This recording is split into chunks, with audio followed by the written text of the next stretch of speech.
Funny story too. Before we even get in that, since I know we're going to get into the finals here. Okay. With E40, I asked somebody that grew up in California during that era where, for all intents and purposes, the West Coast didn't have anyone. I guess the game kind of was the guy that came on the scene, but I felt like he was so mainstream that he wasn't like niche West Coast, and 50 broke him. And for all intents and purposes, like, yeah, I guess you could say that Snoop Dogg was always still the guy that was on top, right? Because I mean, he had R&G, he was still take my time. Snoop really had turned into a straight up pop star, though. He's America's stoner. So I don't really want to count him out, but I asked the person that grew up in LA. They ended up moving here for high school, but I was like, just like that whole middle school era, like. And like the end of elementary school, like you're in 4th, 5th grade, like what were niggas bumming out in Cali? And like I was shocked, but basically she said like E40 and Too Short really had LA on lock too. I was surprised. I don't really know any of their songs like that. Like, yeah, okay. I think everybody knows with Too Short, like during that era, and Blow the Whistle was like what, 05, 06? Hell if I know. I just know it's old. I mean, it's been out forever and it's hard. It is. It's tough. I love that song. And Jay-Z ripped it too. Ask my nigga LeBron. So big we ain't got to respond. Talk to Deshaun Stevenson. Yeah, talking about Deshaun Stevenson. Yeah. Hey, so you want to hear something? Back when the Wizards and Cavs played each other in the first round a few years in a row, and it was Gilbert Arenas and LeBron James. I used to love the NBA. Me too. But that would have been a great segue, but hold on. We're talking about this Bay Area music, right? So when I lived in Monterey, I would go to house parties with the locals where I met my lovely, beautiful wife. And they would do these E40 Mac Dre sets. And me and my partner, WAP, who's been on the podcast, shout out to WAP, we would really just be sitting there like, hey, what is this? And some of the songs you've heard before, but like they in there. And I'm like, bruh, if you don't turn this bullshit off and play some Gucci Mane, right? Don't nobody want to hear this. If we're going to go back into the time capsule, go back and play some Jeezy, go back and play some T.I., go back. They're like, bruh, but that's just Atlanta music. I say, no. That was mainstream music. There's a reason why the Bay Area music has never become mainstream. Nobody wants to hear that shit. Yeah. Lil B brought the Bay back, if we're being honest. And so she brought that up too, because it was a woman, and she said the pack, right? And I'm like, okay, yeah. I was like, Lil B was in the pack, and I was like, bro, honestly, because that's kind of who I really think about. I was like, Lil B, like. Before Kendrick, there was Lil B. Lil B walked so Kendrick could run. It's so crazy though, because a guy like Lil B, when you think of him. I remember when I first heard him, I thought it was bullshit. Same. And the more you listen to the bullshit, you're like, all right, like you start kind of joking around with turning up to it. Like, you know what I mean? Like you're like joking around. Like, it's like, this is so fucking stupid. It's like, niggas are just going places, just cooking. Like, it's like, this is the dumbest shit ever. But then I was a Lil B fan. Yes, exactly. Bro, I know too many Lil B songs. Like he really changed the game. He did. And bro, when Soulja Boy co-signed him, they started doing shit together. 30,000, 100 million. All my niggas go. So, that shit, yeah. You got. Lil B brought Lil B brought California back. Bro, but even, people try to credit Chief Keef with this. But really, he the first nigga that was doing them just, I'm shooting my video with a cameraman, just me type of shit. He really the one that started that. Like, right, he got a video, the video to Suck My Dick Ho. Yeah. It's like him walking through the mall. Oh, and then think about how vulgar, like, his shit is, too. And then so another person I brought up in that conversation, because it's an interesting conversation when you think of California. Then I was like, a lot of people don't look at it this way, but Tyler, the Creator, is from LA. Like, he's an LA nigga too. I don't listen to none of that shit. I loved his early stuff. I'm not as big of like Jew, because Jew was at the table. Jew really loves like his new shit. Like he really liked the 2 albums that just won Rap Album of the Year. You know, whatever. That's how I am with J. Cole. Don't get me wrong, I like the old stuff, but I'm not like the big J. Cole fan. I'm more of a fan of the newer stuff as he polished his stuff up and he became more of a mainstream rapper. I actually like the stuff he does now. Cole used to be a lullaby. Man, I used to not, but the hits were hits. No. Yeah, he could always rap. The hits were hits. Like the fact that he was able to get Missy Elliott. Now this is a Missy Elliott that hadn't been on the scene in a minute. No, well he had the Jay-Z co-sign, man. Yeah. Well, when he was on Every Day a Star Is Born on the Blueprint 3, I was like, yeah. I was like, okay. I was like, this nigga is up next. Okay, like he's Jay-Z's next prodigy, right? Yeah, but then you know how it get when Jay running the label. He ain't gonna let nobody outshine him. I'll tell you where I got the respect for J. Cole. It was when Kanye put him on Good Friday, the Looking for Trouble, and he murdered it at the end. Like, that's really where, like, to me, like, the respect I at least got for J. Cole. But I don't know. I was always more of a Kendrick guy. I always thought Kendrick was the much more talented artist. And not to compare the two, but obviously they're going to always be compared. You want to know who my favorite artists were out of that group? So the group you're talking about is Drake, Wale, Kendrick, Cole, Sean. I was Wale and Big Sean. Really? Yeah. Like, I still prefer Wale and Big Sean over Kendrick, J. Cole, and Drake. I don't think they make better music consistently. And I don't think they're bigger artists, but I prefer them. Like, Meek Mill would be considered part of that group too. Yeah, whatever. Meek yells, and Meek's a criminal.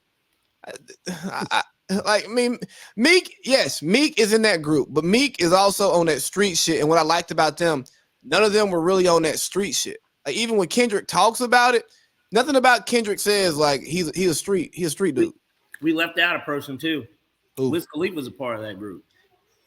Yeah, but he went with, a lot of people don't want to admit it.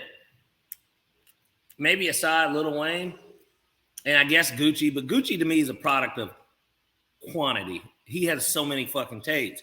Yeah, Wiz to me is for all.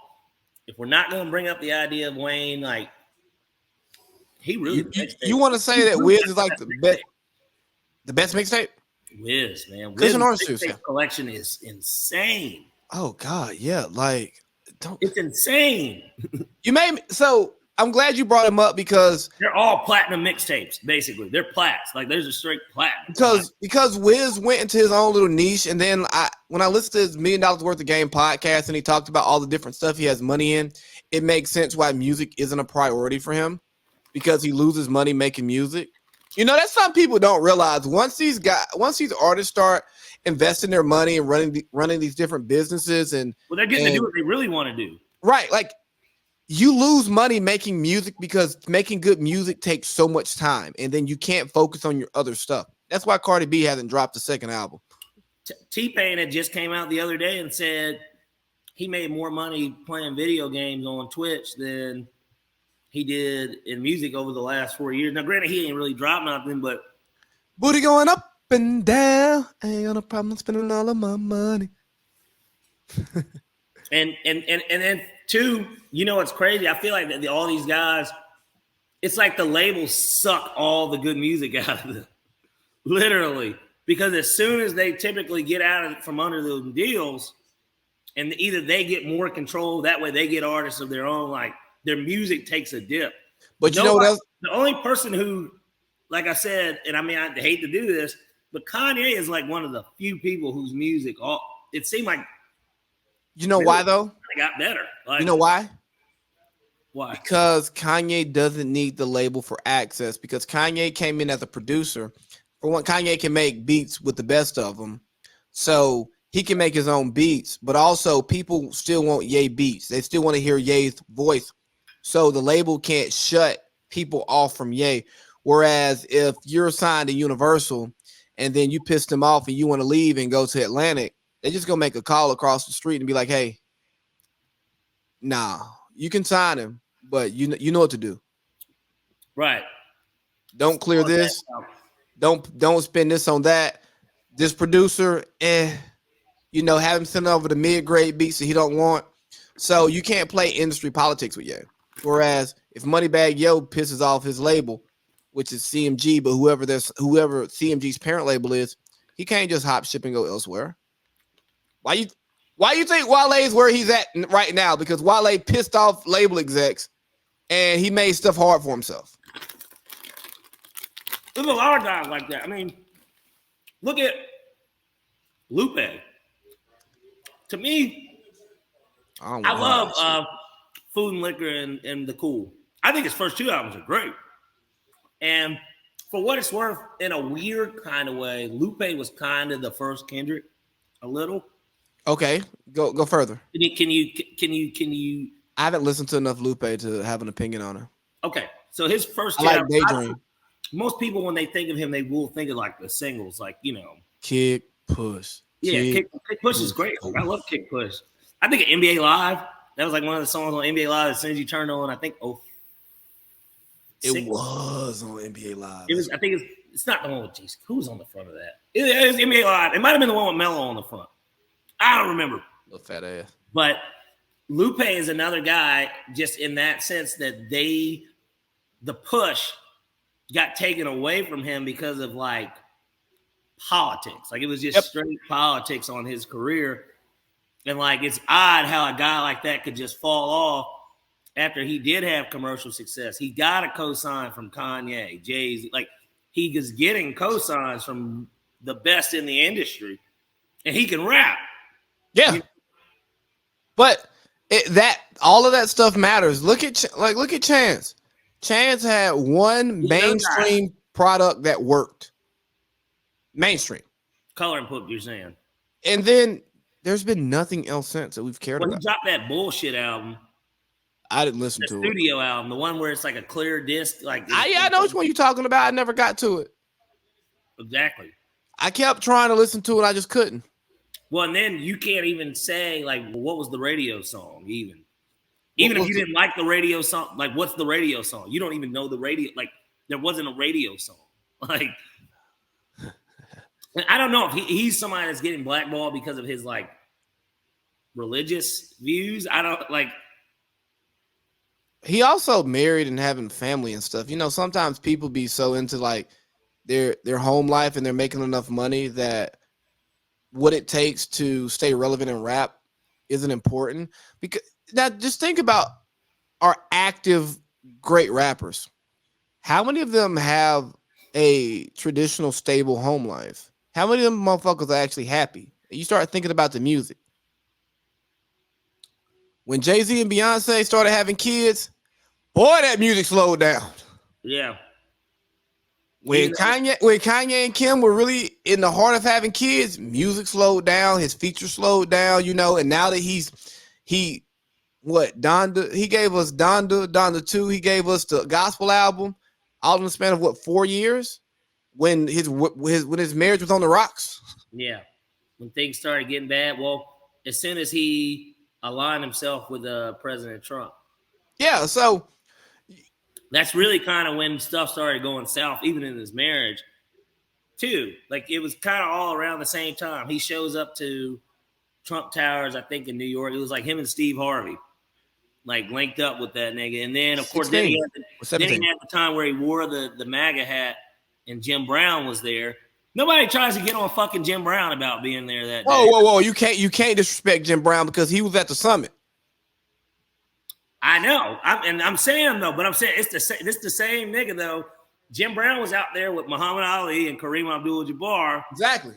You know what I'm saying? But he was aligning himself with Trump, too. So he wasn't hearing about. I mean, Congress said George Bush don't care about black people. The niggas love that, didn't they? So he's already stood up for black. So I don't know. I'm just curious. Because Kanye married Kim Kardashian, so he sold his soul to the devil. He the only one that's getting out of it good, though. His net worth only went up. I think James Harden came out all right. He hadn't won shit. You're right. He hadn't won shit. Like Kanye just won best rap song at the Grammys. Still, guess who's going to jail tonight? You know what I mean? He's a billionaire. nigga's on Instagram calling out Adidas for making fake versions of his shoe, like of his flip flops. Like, and they won't drop him because they can't fucking drop him. Like, he's their biggest money maker. That nigga makes more money for them than any athlete signed. Well, yeah. And I've been on the fence of getting me some ice trades because I actually like them. They're solid. Like I might buy me a pair of ice trays when I beat your brother in 1-on-1. You know, I'm curious as to where you guys are going to play. Do you guys want to do that outside or in a gym? No, we got to do it in the gym. Okay. Yeah. We can probably go to my gym. I get guests. I can get guests. Okay. Yeah. I want to record it too. Absolutely. I'll be there.